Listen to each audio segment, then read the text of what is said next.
다음 질의는 권은희 위원님이 해주시겠습니다. 오익근 증인과 곽성 참고인을 신청하셨고요. 네. 네, 발언자 증인과 참고인 발언 준비해 주시기 바랍니다. 곽성은 참고인 그 앞에 나와서 혹시 준비해 주실 수 있나요? 대부분의 피해자와 같이 반포 WM 센터로부터 대신에 임원의 처인 안보경 PB로부터 연락을 받고 대신증권에서 자체적으로 만든 담보금융 설명서에 매우 안전하고 나라가 망하기 전에는 안전한 상품이다 라는 그런 설명을 받고 펀드에 신청을 하게 되죠. 예.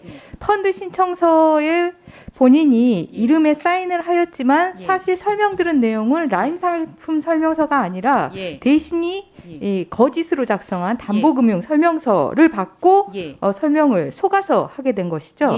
예. 그리고 체크하지 않은 많은 항목에는 직원이 임의로 체크를 했고요. 예. 지금 오익근 대표가 이 부분에 대해서는 인정을 합니다. 인정을 하는데 지금 센터 차원에서 일어난 일이다. 대신증권 회사 책임은 인정하기 어렵다라는 그런 입장이신데요. 오이 대표님 그 입장 지금도 유지하십니까? 네, 뭐 전부이기보다는 일부 고객분에 대해서 지점에서 임의로 작성된 설명 자료로 상품 판매한 행위에 대해서는 인정을 합니다. 그러니까 회사 책임에 대해서 인정을 하는 겁니까? 회사 책임이 그 부분에 대해서 회사의 내부 통제 책임이 있다라고 그 감독원에서 지적하고 계시고요. 그 부분에서는 저희도 인정을 합니다. 아직 소극적이신 것 같은데요. 그렇다면 대신증권이 사실은 센터 차원의 문제가 아니라 대신증권 차원에서 이 부분에 대해서 깊숙이 개입해 있다라는 부분이 환매를 보면은 알 수 있습니다.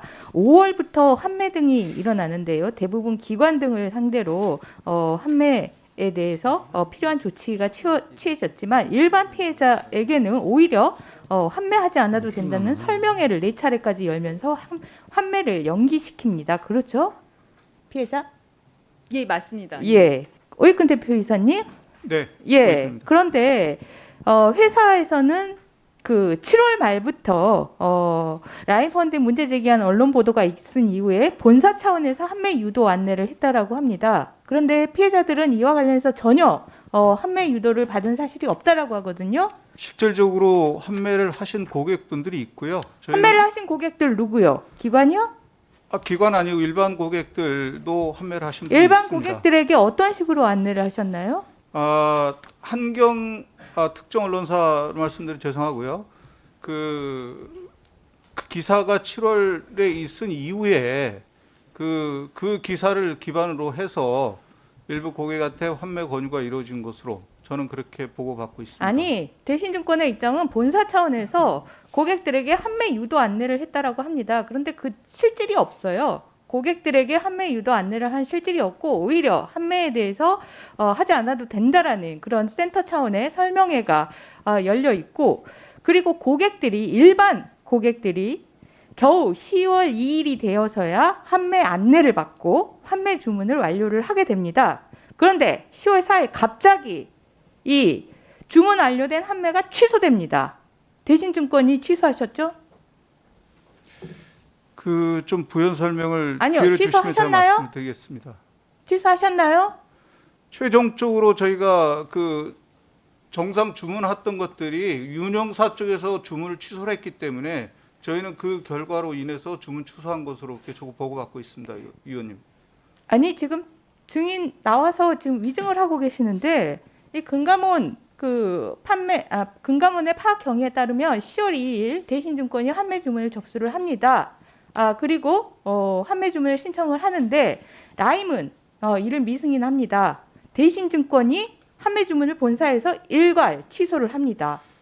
그 부분에 대해서 조금 기회를 주시면 부연 설명을 드리고자 하는 아니 것이요. 이게 맞습니까? 틀립니까? 대신증권이 본사에서 일괄적으로 환매 취소를 했습니까? 안 했습니까? 기회를 주시면 앞에 부분을 좀 설명을 아니 드릴 앞에 기회를- 말고요. 대신증권이 환매 취소를 하셨습니까? 안 하셨습니까? 그 말씀을 드리면은요. 먼저 자산운용사에서 규약 변경을 허가를 했고 그 규약 변경에 의하면 규약 변경 내용은 매월 20일 날 환매가 가능하도록 하는 규약이었는데 그 규약 변경을 매일 환매가 가능한 것으로 규약 변경을 승인을 했습니다.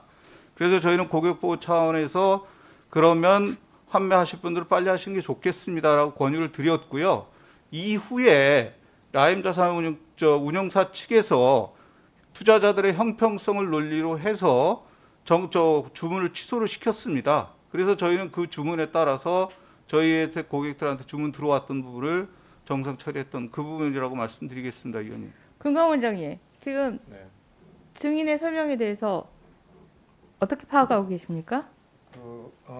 뭐 투자자 형평성의 문제도 당연히 있었을 거라고 생각을 합니다. 그 시점에 왜냐하면 누가 먼저 가져가면 그것 때문에 이제 투자자들 간에 그게 형평성이 깨지는 그런 문제가 있어서 그것은 뭐 나름대로 의미가 있다고 생각하는데 제가 사실관계는 한번 확실하게 다시 살펴보도록 아니, 하겠습니다. 환매 여부는 고객들에게 주어진 권리인데 그 권리를 가지고 사고가 지금 났다라고 생각을 하고 고객들의 권리를 일방적으로 대신증권 본사가 취소하신 건데, 이 대신증권 본사의 문제는 일단 그 이 대신증권 본사가 직접 취소했다라는 걸 인정하지 않는 겁니다. 두 번째로 지금 국감장에 와서야 대신증권 본사가 취소를 했다라고 인정을 하시는데, 그 인정을 하시는 이유 자체가, 근거 자체가 고객들의 형평성이라는요, 고객 자신에게 주어진 권리입니다. 우리 피해자 어떻게 생각하십니까? 저희 상품은 6개월 후 얼마든지 언제든지 환매가 가능한 상품이기 때문에 저희가 왜 그 형평성에 해당하는지 잘 모르겠습니다. 그리고 취소할 때 고객의 동의도 없었고요. 고객의 비밀번호도 없이 대신증권 본사에서 일괄 취소했다고 금감원 직원분께 말씀 들었고요. 시간대별로 다 파악하셨다고 했고 법리 검토 중이라는 말씀까지 하셨습니다. 금감원에서. 대신증권 가입과 설명에 있어서 센터로 책임을 떠넘기면서 빠져나갈 수 있다라고 생각하시겠지만, 이 환매와 관련된 상황에서는 대신증권 본사가 적극적으로 관여를 해서 고객들의 권리를 침해했습니다. 피해 복구를 방해하신 겁니다. 그 부분에 대해서는 인정하십니까? 위원님, 좀 전에도 제가 분명히 말씀드렸습니다만은 투자자 형평성 논리 원칙에 의해서 운영사 측에서 주문을 취소한 부분이고요. 아니, 투자자 형평성 때문에 환매권에 제한이 있을 수 있다는 부분은 고객에게 맨 처음에 설명했습니까? 고객님, 원래 그 환매 청구가 매일 가능했던 부분은 아니고요. 저희가 했던 상품에 대해서는 분명히 매월 20일 한 차례에 환매 청구 가능했던 부분을 규약 변경에 의해서 매일 환매가 가능하다고 운영사 측에서 했기 때문에 저희는 환매 주문 넣은 것으로 그렇게 알고 있습니다. 그래서 주문을 넣었잖아요. 넣었는데 왜 대신증권이 취소를 합니까? 저희가 주문 취소를 한 게 아니라 운영사 측에서 주문을 취소를 했다 이렇게 말씀드리고 있습니다, 위원님. 대신증권 본사 차원에서 판매 취소를 하신 거 아닙니까? 그게 금감원 지금 파악한 경위입니다. 그것도 부인하십니까? 부인하는 게 아니라 사실 관계에 대해서 위원님 말씀드리고 있고요. 그 부분에 대해서 다시 한번 기회가 있으면 상세히 소상하게 설명 올리겠습니다. 금감원이 잘못했다고 뭐 파악한 거는 의원님 알고 계시는 게 맞는다고 생각합니다. 네, 권은희 위원님 수고하셨습니다.